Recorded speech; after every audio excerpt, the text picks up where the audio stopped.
Your Honor, I come here humbly asking for your guidance and forgiveness. I don't know why I'm like this. I don't know why I love Isaac Foster. I need your help. He has no prospects. He's illiterate. He's prone to violence. He has skeletons in his closet. The sight of immeasurable joy or pain brings him such elated happiness. I don't know what to do. And I don't know what to do with the fact that a student brought him into my life. So, hi everyone, I'm Natalie. I talk anime, bookish, and manga things here. And today we're talking anime things because I recently watched Angels of Death. I know, I'm late to the party. I always am. But I recently watched it and I'm literally in the process of rewatching it already because I am unwell. Because I find comfort in things that no sane human being would find comfort. So, Angels of Death, I wasn't exaggerating. I learned about Angels of Death from one of my students. To be clear, a freshman, this is a 14-year-old child, told me, you should watch this anime. I'm gonna find what it's called so that you can go watch it. And she gave me the name for it like months ago. This was like in fall. And she gave it to me and I'm like, I'll get to it, but give me a second. And when I looked it up finally to at least put it on my list on Crunchyroll, I was like, oh, I've seen Zack Foster. Because of course, the only character I knew was Zack Foster. Anyway, that still took a while for me to get to it. I was still like, okay, it's on my Crunchyroll list. I'll get to it when I get to it. And in February, I finally did. I binged it in 2 days because I became immediately obsessed and could not stop watching. I literally started my rewatch last night and I'm already on episode 7. Like I'm unhinged.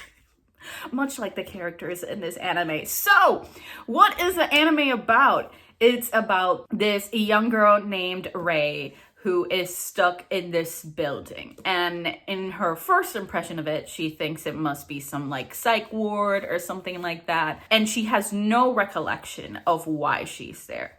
All she knows is that, well, naturally, she has to try to get out because she doesn't know where the hell she is. But of course, what ends up being the case is that she's in a building which has multiple levels of deranged human beings who love to take the lives of others. And she has to encounter each one and solve puzzles, as it were, in order to move on to the next level to therefore be able to leave. But plot twist, what she actually wants is to no longer be among the living.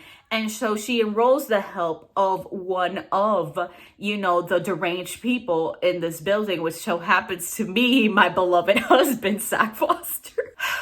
Listen, at some point, you also have to accept that you're deranged yourself. When you're like 5 minutes or so into the first episode of an anime where the main character is running for her life and she goes up to the next level trying to escape, the deranged man chasing her, only to encounter a man that seems nicer and you're immediately like, nope, vibes are off. Actually, go back to him, honey. He is straightforward about what he wants. He's clear. You have no doubts about what his intentions are. He wants you to perish. And actually, that's better. Go back. Don't trust this man. Don't trust this man that seems to be a goody two-shoes, a doctor trying to help you. Go back. All this to say, much like Isaac Foster, I value honesty. I hate lying. And so I prefer how upfront Zack is about his intentions. I don't want any fakeness. But that's how it started. That's how my obsession began. And I have to say this review is mostly going to be about Zack Foster because he's the reason I became obsessed with the anime. To be fair, I loved everything about it. Like the whole story, beginning to end, the sound effects, like the background music. I loved everything about the production of it itself. I think it's great. I love the animation. I love that we have characters who can curse and are deranged. There's definitely plenty of red fluids running throughout the whole thing. So I 10 out of 10 for all of that, but especially 10 out of 10 for my man, Isaac Foster. So part of the reason I love him is actually because he is a very complex character. At face value, he's very simple. He is portrayed as like extremely dumb and violent for no perceivable reason.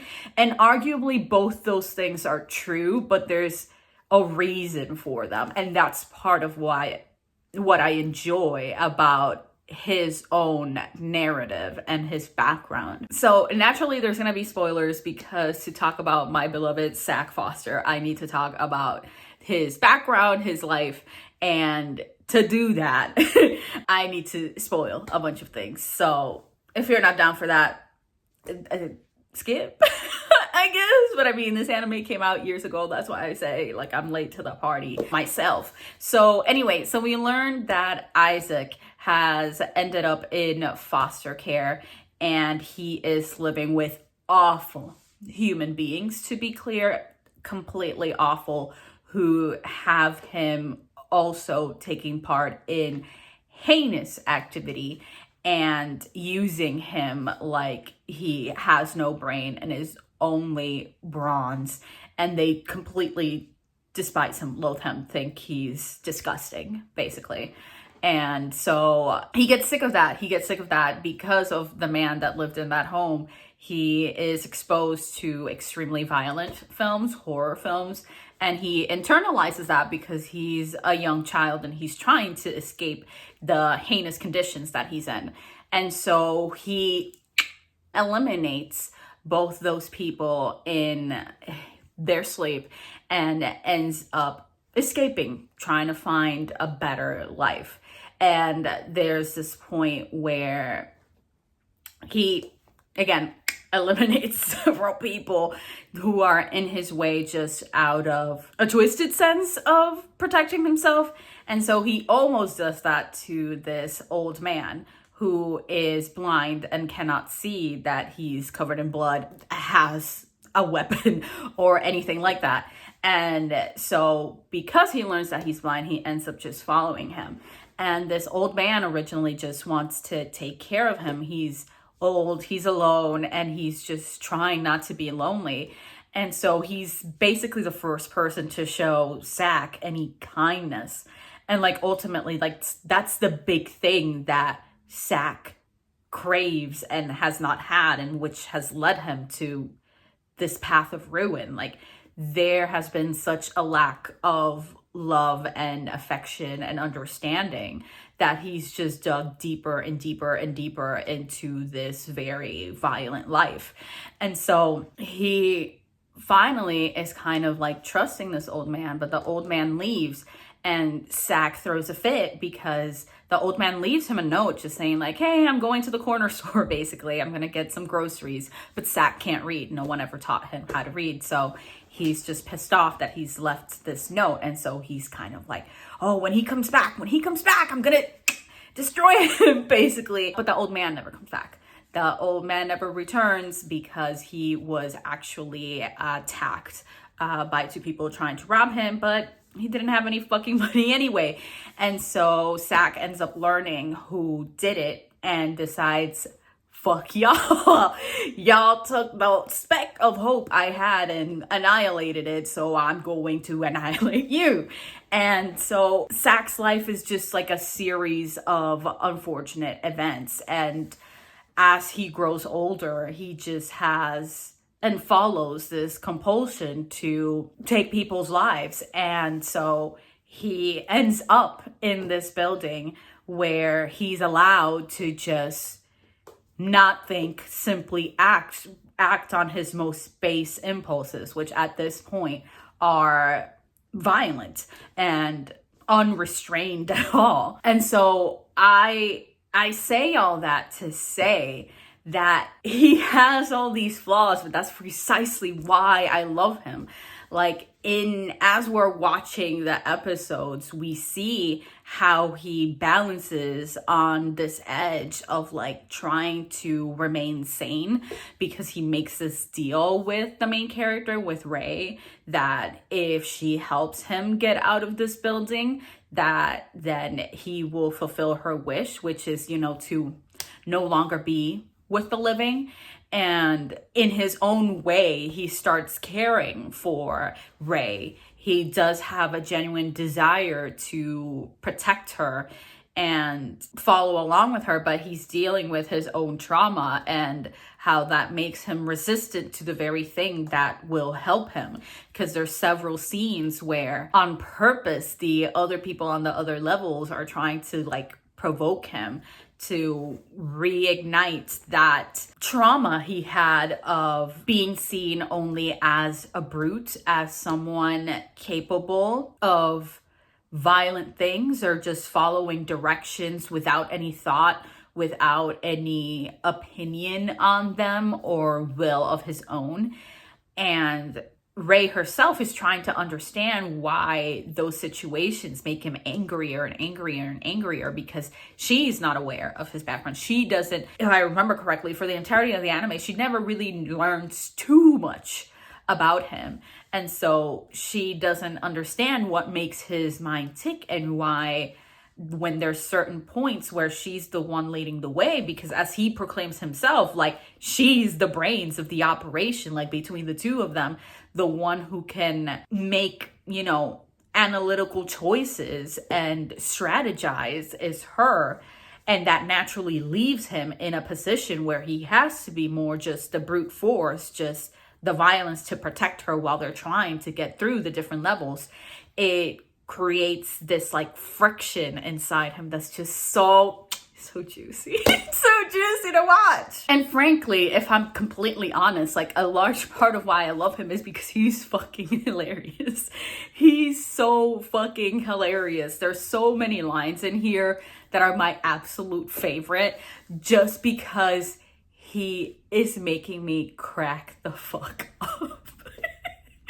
Because part of what I find hilarious myself, frankly, is how he blows a gasket so easily. He goes from, I'm calm, to, I'm pissed off, fuck this shit, basically. And I'm just there like, bro, let's bring it down. Let's bring it down from like 11 to like maybe a 5. Maybe a 5. Frankly, I immediately fell in love with him as well, because he was the first character just straight up cursing and just being so clearly annoyed. It was incredible. It was incredible. And considering as well that several characters here, especially Danny, who is the doctor character. I mean, I put quotation marks. He is a doctor. If he hasn't lost his license, he should. In contrast to Danny, who definitely is giving, I like to interact with children more than I should. We have Zach, who from jump is telling Ray, like, listen, you play your part, which is screaming child running away, and I'll gladly end it all. But I don't get off on playing with little dolls. That's not my shit. And see, I love that and respect that and value that, because that's how I am. I draw the line at enjoying children in ways that you shouldn't. Violence, taking the lives of people, laughing like a maniac, all of that on the table, fine. Wanting to do shit to children, no. A hard line. Hard fucking line. I mean, frankly, I learned even violence to poor other living creatures is also not a line for me, because he literally squashes with his foot a poor little bird. And that was not a turn off, because I'm unwell. So yeah, I don't know what it says about my psyche. Surely nothing good that I love Isaac Foster, but he's not my first of red flags that are nearly black flags. Like I have a thing for deranged characters. Like I fall under the camp of I love Light Yagami, and watching Death Note when Light Yagami was good, I was like, clock is ticking, bring back my man, bring back my man who wants to be God and wants to control life and death, please. Like, I adore him. I fucking adore him. If all goes to plan, right here will be him and his boyfriend L, okay? Right there.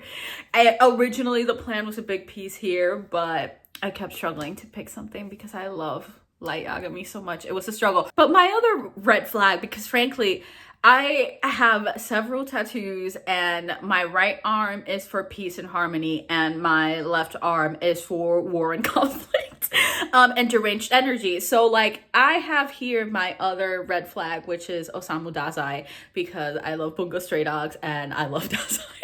And he is also deranged and unwell and has a record of eliminating people permanently from this earth. Let's not think about that too deeply, or maybe we should, because the other one I'm planning to tattoo, because yes, I'm planning to get a sack tattoo. Actually, let's front load that. I'm planning to get a sack tattoo. The other one I'm also planning to get is my beloved Makoto from MADK. I adore. In conclusion, I have a problem, but I think thus the majority of my thoughts on my beloved husband, who is added to my collection of red flags, Isaac Foster. I now can more comfortably talk about the other characters in this anime, because I do really like the majority of them and find them very interesting. Rei, I won't talk too much about, because like the thing I love about Rei is her relationship with Sak. The two of them end up developing this friendship, this bond, almost like a brother and sister, protecting each other and caring for each other.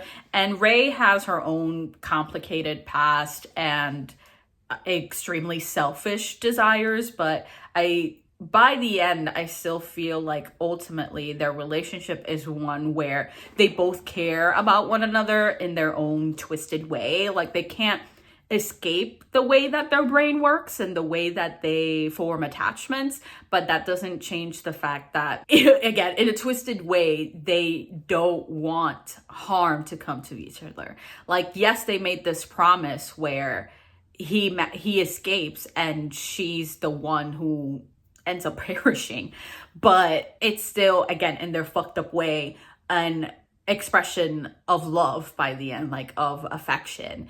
And you clearly see that in the last episodes. A bunch of stuff that I don't want to mention for further spoilers, but it's beautiful.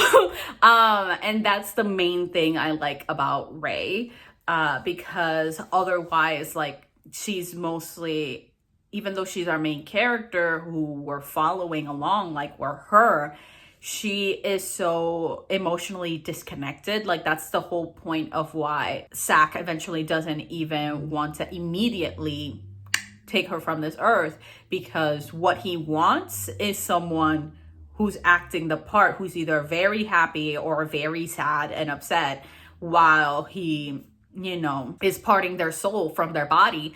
But she will not fulfill that. She is completely detached from her emotions. She has dissociated to the point that she has like this very blank expression, and he loathes it. And like part of their deal is that like she'll get him out, but then for him to fulfill his part, she has to do her part, which is then to be incredibly happy in a believable way, or just have a very strong emotion in a very believable way, so that he can also ultimately enjoy making it so she's no longer among the living. But in contrast, for example, we have characters like Danny, and Danny is a psychologist, psychiatrist, one of the two. and he has an unhealthy obsession with people's eyes. And this all comes from the fact that he himself lost an eye and has to use a prosthetic. And so he becomes incredibly invested in other people's eyes. And this is further reinforced by the fact that he witnessed his mother taking her own life into her hands. And so he saw that deadness of expression, and that also became a fixation for him. It got stuck in his head. And so when he encounters Ray as a patient, he is immediately infatuated because she has that dead expression. She's alive, but her eyes have that same emptiness that a corpse would. So he's fascinating, but ultimately I was never going to love him because ew, deranged doctor who looks like he's into children, disgusting. But he was interesting, and he does completely like spiral by the end, completely deranged, and that was fun to watch. My other favorite though, like I do have favorites beyond my beloved Zach, and I do love my daughter Ray. My other favorite is Eddie. Now that's my son. That is my child. I love him. Is he another, person who takes other people's lives? Yes, that's neither here nor there though. I love him because his whole approach to the matter is incredibly different from the other characters. Even though ultimately the end is the same, which is that argument that Zach makes, he's like, bro, you and I are not that different. We still enjoy doing the same act. Eddie is like, no, I believe in beauty and doing things right, and there is a proper way to do things. And so the whole part where they're focused on his level, he's trying to convince Ray to let him be the one who takes her life, because he's like, I already prepared this like beautiful grave for you, and there's this amazing grave site with like flowers. Everything is so beautiful, and I would make it so that your beauty would be preserved. You would look angelic, basically. And he, of course, naturally, eventually becomes enraged because she refuses him. She wants it to be Zach who does that. And he doesn't get it. He's like, but he's a brute. He would completely destroy your body. He has no regard for your beauty and how it can be preserved for eternity. And ultimately, she doesn't give a shit. She doesn't give a shit. But I loved him. I loved Eddie because in many ways, he's a fucked up version of like, but I'm the nice guy. I'm the nice guy. Pick me. And it's like, bro, you still want to eliminate her from this earth. You're not better.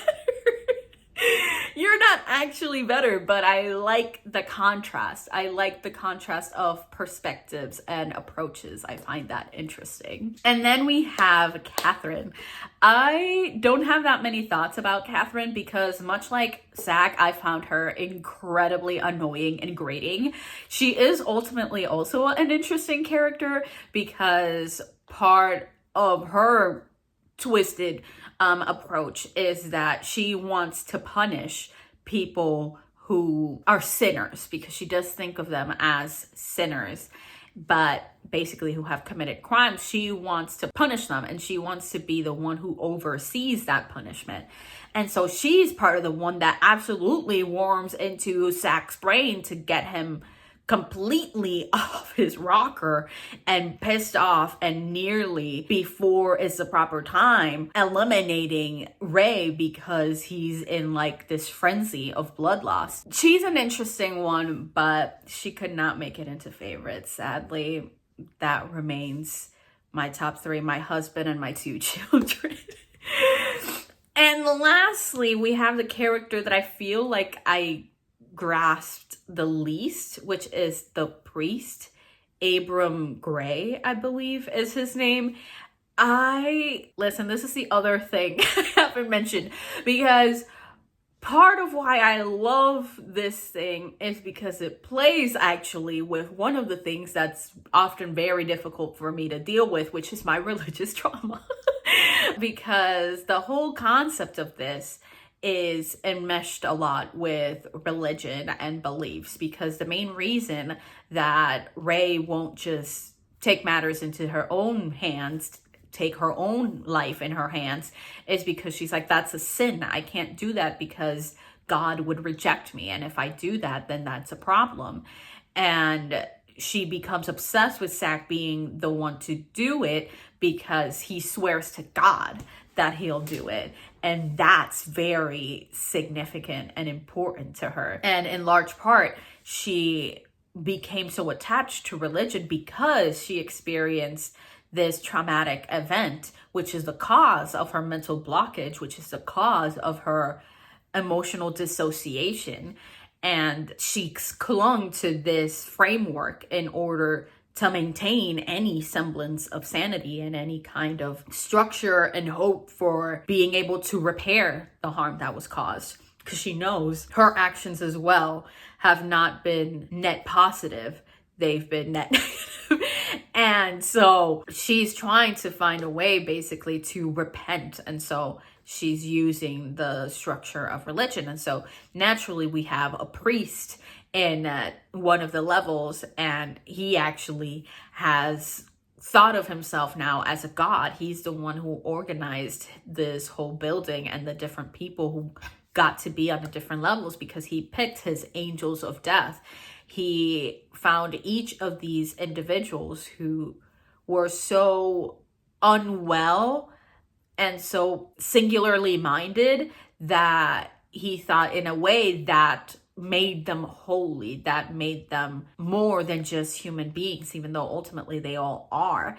He thought of them as more than that because they worked under such pure instinct and emotion. And so he created this fucked up building. And he's the hardest character for me to engage with because of the aforementioned problems I've had with religion. It's complex, and I feel like he's the character who's the most out of reach. Even though once he shows up, we spend a lot of time with him. He keeps coming back, returning. He ultimately, for me, felt detached. And I think part of it is also because in the end, he realizes how futile all his actions were. And he's caused all this stuff. And for what? In the name of what? So, yeah. Honestly, I have a lot of admiration for how all these characters were written. Regardless of whether they wormed their way into my heart or not, I really enjoyed them. That's why I found the whole thing compelling. And I didn't even mention this anime is based on a video game. I had never heard of the video game before. It was very popular at the time. That's why they ended up making an anime, and there's even a manga. But I did try out the game myself because I was curious. I'm not a huge gamer at all. Like, I play video games, but not to any extent where I would consider myself an actual gamer. And so I played a little bit, and it was fun. I did find it fun, and it is a puzzle-based game. You're playing as Rey, trying to solve the puzzles to make it through each level.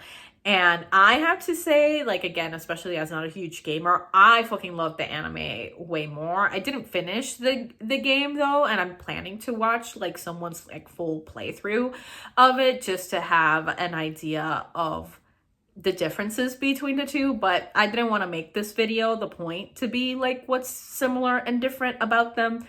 But I see what was compelling about it. Though I feel like if I had encountered it first as a game, I wouldn't have felt the way that I feel about the characters. Like the feelings would have been different. I don't know if better or worse, but just different.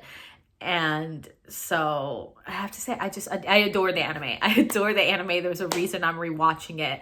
And I highly recommend it. If you haven't seen it, it's been years, but it's still definitely worth the watch. I'm desperately trying to get my friend Steph to watch it. I haven't been insisting too much because, to be fair, she's also been trying to get me to watch 2 animes and I haven't watched it yet.